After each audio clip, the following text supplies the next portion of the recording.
మొత్తం మీ పాస్టర్లందరికీ చేసే ఛాలెంజ్ ఏంటంటే, రుజువు చేసినట్లయితే బైబిల్ దేవుడు కల్పిత పాత్ర కాదు అని మీ పాస్టర్లు ఎవరైనా రుజువు చేయగలిగితే ఈ ₹1,00,00,000 కార్యాలయం ఏదైతే ఉందో ఇది మొత్తం ఆ రుజువు చేసిన పాస్టర్ పేరు మీద రాసేసి మొత్తం శివశక్తి క్లోజ్ చేసేసి వెళ్ళిపోతాం. మీరు పీఠాధిపతుల దగ్గరికి, స్వామీజీల దగ్గరికి వెళ్ళి, అయ్యా మేము బైబిల్ గ్రంథంలో ఉన్నటువంటి పరిస్థితుల రీత్యా యెహోవా కల్పితమని లాజికల్ గా నిరూపించాలని పూనుకున్నాను.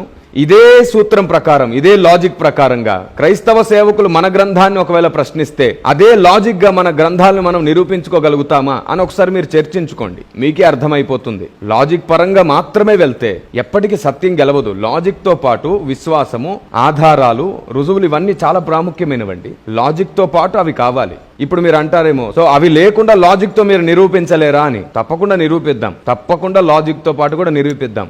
అంతకంటే ముందు నేను చెప్పిన ఈ రెండింటిని మీరు చేసి చూపించండి. పుట్టగారిని దేవుడు ఉన్నాడని ఒప్పించండి మీ లాజిక్ తో. రెండవది, పీఠాధిపతులు, స్వామీజీలతో ఒకసారి చర్చించండి. మన గ్రంథాల మీద క్రైస్తవులు లాజిక్ గా అడిగితే మనం లాజిక్ గా నిలబడగలుగుతామా అని అడగండి. ఆ తర్వాత తప్పకుండా చర్చకు కూర్చుందాం. మూడో విషయం, చర్చించేటప్పుడు దయచేసి మీరు ఒక్కరే కూర్చోకండి. చర్చించేటప్పుడు కొందరు పెద్దలను, స్వామీజీలను, అనుభవజ్ఞులను తప్పకుండా కూర్చుండబెట్టుకోండి. ఒక ప్యానెల్ డిబేట్ జరగాలి. సింగిల్ గా జరుగుతున్నప్పుడు వ్యక్తిగతంగా వెళ్తుంది కదా, ప్యానెల్ డిబేట్ జరగాలి. పెద్దలు కూర్చుంటారు కాబట్టి ఎలాంటి వ్యక్తిగత దూషణకు పాల్పడకుండా జరుగుతుంది. మరొక విషయం, మీరిక్కడ పెద్ద పందెమే వేశారు, పెద్ద సవాలు విసిరారు, మా శివశక్తి ఆఫీసే మీకు ఇచ్చేస్తాము అని. కాబట్టి ఖచ్చితంగా వితండవాదం జరుగుతుంది అక్కడ. సత్యమేదో గ్రహించడం కంటే కూడా చెప్పే దాంట్లో తప్పులను వెతకడమే ఎక్కువ జరుగుతుంది. కాబట్టి ఖచ్చితంగా పెద్దల సమక్షంలో ఒక అగ్రిమెంట్ జరగాలి. బైబిల్ దేవుడు కల్పితమని నేను అంటున్నాను, కాదని వారు నిరూపిస్తే ఇదిగో నేను అన్న మాట మీద నేను నిలబడతాను అని ఒక అగ్రిమెంట్గా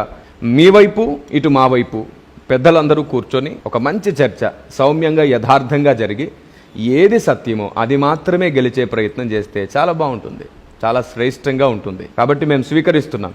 తప్పకుండా లాజికల్గా ఎదుర్కోవడానికి మేము రెడీగా ఉన్నాం, మేము సిద్ధంగా ఉన్నాం. మీ ప్రతి ప్రశ్నకు సమాధానం ఉంటుంది. మీరు రాసిన పుస్తకాల్లో ఎక్కువగా నాస్తిక ప్రశ్నలే ఉన్నాయండి. ఇటు నాస్తిక ప్రశ్నలు, ఇటు ఇస్లామిక్ సహోదరులు లేవనెత్తే విధానమే ఎక్కువగా కలగలిపి మీరు అడుగుతూ వచ్చారు. అయినా ప్రతి ప్రశ్నకు జవాబు ఉంది, ప్రతి ప్రశ్నకు జవాబు ఉంది. ఇందులో ఎలాంటి డౌట్ లేదు. మేము సిద్ధంగా ఉన్నాం.